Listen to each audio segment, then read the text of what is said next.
तो जिसको जिसको एनालिसिस चाहिए नाइपर हैदराबाद में, तो जो रैंक मिला है आपको उसमें नाइपर हैदराबाद मिल सकते हैं कि नहीं, फार्मास्यूटिकल एनालिसिस डिपार्टमेंट। तो चलो देखते हैं। तो hello everyone, welcome back to नाइपरियन दोस्त यूट्यूब चैनल। मैं हूं शायन। तो आज मैं बात करने जा रहा हूँ cut off rank wise for every category for the department pharmaceutical analysis at NIPER Hyderabad. तो एकेडमिक ईयर 2023-2025 का बात कर रहे हो, यानी कि लास्ट ईयर, जिसमें टोटल सीट्स थे 15।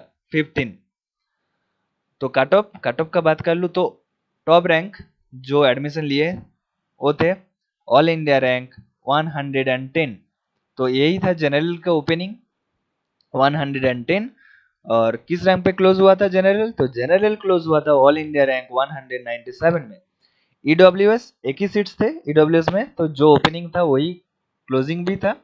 तो ऑल इंडिया रैंक 263 में ओपनिंग हुआ था और क्लोजिंग भी 263 में ही हुआ है, एक ही सीट थे इसलिए। तो उसके बाद बात करूं ओबीसी का। ओबीसी कैटेगरी के लिए कितना ओपनिंग हुआ था? ओबीसी कैटेगरी के लिए ऑल इंडिया रैंक 220 और क्लोजिंग कितने में हुआ था? क्लोजिंग हुआ था ऑल इंडिया रैंक 323। अभी मैं बात कर लेता हूँ एससी कैटेगरी के लिए।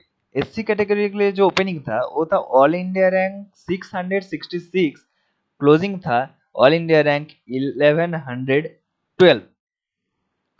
उसके बाद एसटी।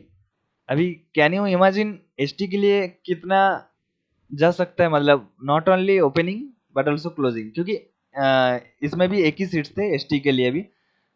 इमेजिन नहीं कर सकते हो क्योंकि चलो दिखा देते हैं कितना रैंक। एसटी के लिए ऑल इंडिया रैंक 363 ओपनिंग थे और क्लोजिंग भी 363। आप पूछोगे वेट ये कैसे पॉसिबल है?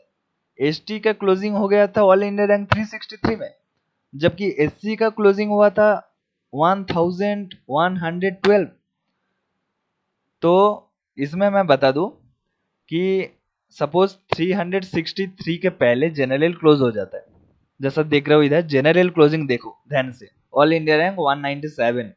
ठीक है, एक बार जनरल खत्म हो जाता ना, तो कैटेगरी के जो होता है ना, सपोज एससी एसटी या फिर ओबीसी, इसमें कोई और जनरल और या कोई भी कैंडिडेट नहीं आ सकता स्टूडेंट। उसमें कैटेगरी का जो सीट्स है उसमें कैटेगरी का स्टूडेंट से फिल होगा।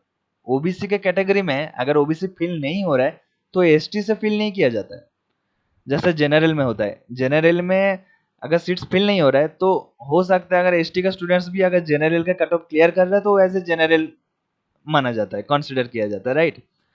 पर कैटेगरी के सीट में ऐसा नहीं होता है। ओबीसी का सीट में ओबीसी ही फिल होता है, एससी के सीट में एससी को ही फिल किया जाता है। तो ऐसा हुआ था। तो एसटी का जो था ना ऑल इंडिया रैंक 363, वो क्या था, वो एनालिसिस चूज कर लिया था। तो एक ही सीट थे तो उसको मिल गया, सबसे टॉप रैंक वही था 363 वाले। तो उसके बाद जो भी है तो जा ही नहीं पाए रैंक। ठीक है, तो बहुत पहले थे उसके रैंक, बहुत नजदीक थे, पर उसके इतना भी नजदीक नहीं था कि ताकि वो जनरल में क्लियर कर पाए।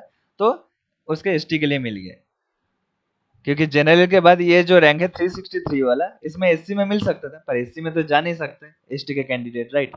तो इसलिए एसटी का ओपनिंग इतना कम है एससी से। ये मैं बता दिया इसलिए ताकि तुमको ऐसा लगेगा कि नहीं ऐसा, यही यही रैंक गया था और this this all are the accurate data.